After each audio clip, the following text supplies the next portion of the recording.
আর পরকালের প্রতি যার ঈমান আছে, একদিন এমন জায়গায় পৌঁছিতে হবে যেখানে প্রত্যেক বিষয় সম্পর্কে হিসাব হবে। আমার জীবনের প্রত্যেকটি ক্ষেত্র সম্পর্কে হিসাব হবে। হিসাব হবে আমার কথার, হিসাব হবে আমার আমলের, হিসাব হবে আমার দান খেরাতের, হিসাব হবে আমার টাকা পয়সার, সব রকমের হিসাব হবে। কি করলেন কি করলেন না, চলাফেরা সবকিছুর হিসাব হবে। হাতের, পায়ের, চোখের, অঙ্গ প্রত্যঙ্গের সবকিছুর হিসাব হবে। এই ঈমান যদি আখেরাতের ওপর থাকে এবং সেখানে দুটি স্থান, জান্নাত না হয় জাহান্নাম, আপনি যাবেন কোথায়, থাকবেন কোথায়, এই সম্পর্কে যদি ইয়াকিন ঈমান থাকে তাহলে আপনি ভালো কাজ করবেন। তাই নবী সাল্লাল্লাহু আলাইহি ওয়াসাল্লাম বলছেন ফালিয়ুকরিম জারাহু, সেই ব্যক্তি যেন প্রতিবেশীর সম্মান করে।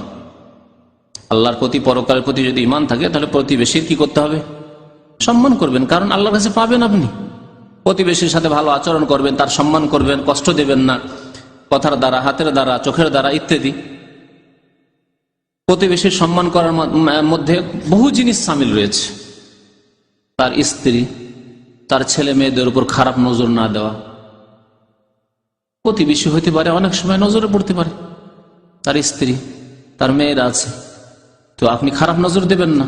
প্রতিবেশী সম্পর্কে আপনার জানা আছে যে কখন বাড়িতে পুরুষ আছে কখন নেই, খেয়ানত না করা, প্রতিবেশীকে কোন রকম ভাবে কষ্ট না দেওয়া, প্রতিবেশীর হিতাকাঙ্ক্ষী হওয়া, প্রতিবেশীর ভালাই করার চেষ্টা করা, ক্ষতি সাধন না করা। বহু জিনিস আছে প্রতিবেশীর সাথে চলাফেরার ক্ষেত্রে। এক কথায় সহযোগিতা করতে হবে, ভালো আচরণ করতে হবে, কোন রকমের কষ্ট দিতে হবে না। এটা হচ্ছে প্রতিবেশীর হক।